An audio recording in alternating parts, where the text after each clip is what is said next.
from Norman, Oklahoma, this is the holiday episode of your favorite cooking show, Pantry Eats.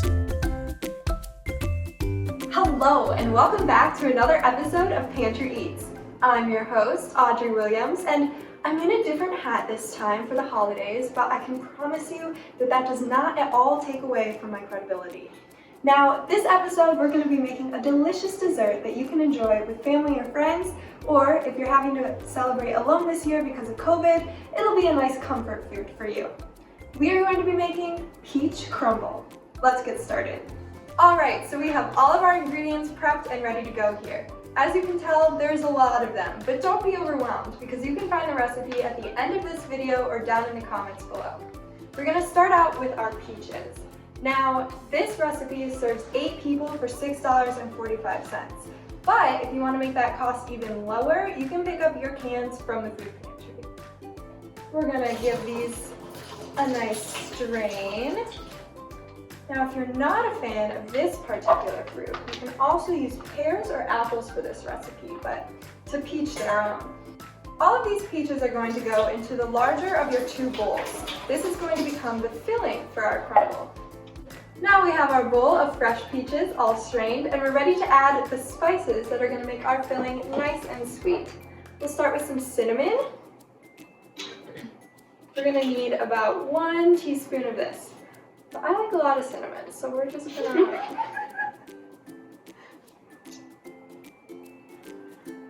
Our topping mainly consists of rolled oats. You're going to need 1.5 cups of these. It works really well if about 1.5 cups goes into the cup and the other half of that cup goes into the sink. So, now that we have that done, we're going to get 7 tablespoons of flour. We next need 1/2 cup of brown sugar.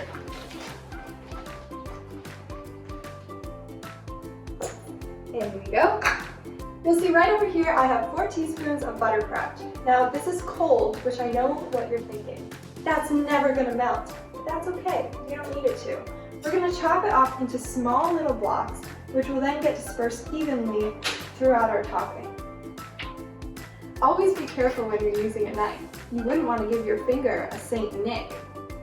Now that we're done chopping up our butter, we're going to move it right into the bowl with the rest of our topping ingredients. This can all go right in there, and again, I know you're worried about how these big chunks of butter are going to melt, but we'll make sure to get them evenly dispersed while we're mixing, and they'll melt perfectly as they bake. The last ingredient to go into our bowl is a little bit of salt.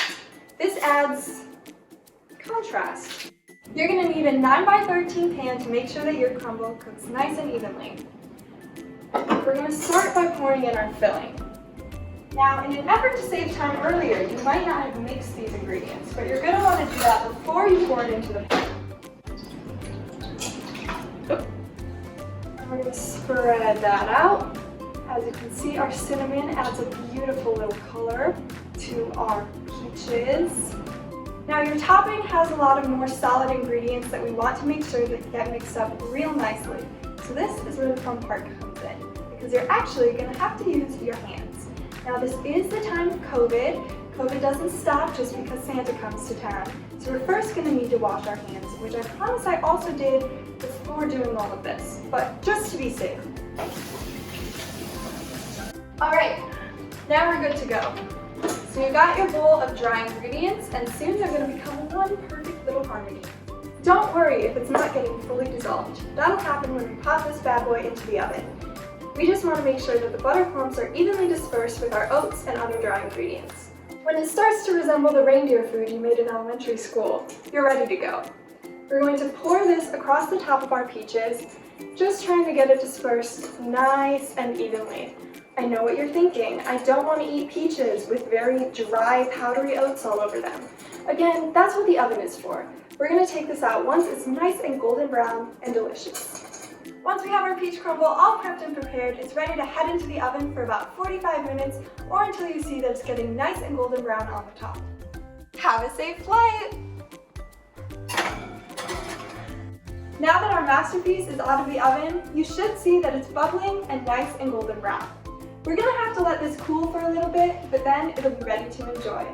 Now, personally, I think the only thing better than a visit from Santa on Christmas Day is a visit from my friend Princey.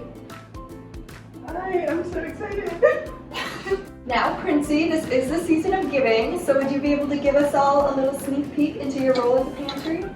Yeah, so I'm on the outreach team and we focus on getting out to classes and people on campus and spread awareness about basically food insecurity. And then we ask for like volunteers and donations in the community. That's awesome. How did you first get involved? So I applied this summer to be more involved in the food pantry. I heard a little bit about it last year and I had a few friends who volunteered. So I just wanted to help out and work with the nonprofit. Well, Princey, and thanks for all of your wonderful service at the OU Food Pantry, you now get to try the cooking of Chef Audrey Williams, as seen on Pantry Eats. Oh my god, that's so good! I would have to agree. Now remember, if you're interested in making this recipe for yourself, you can find it at the end of this video and down below.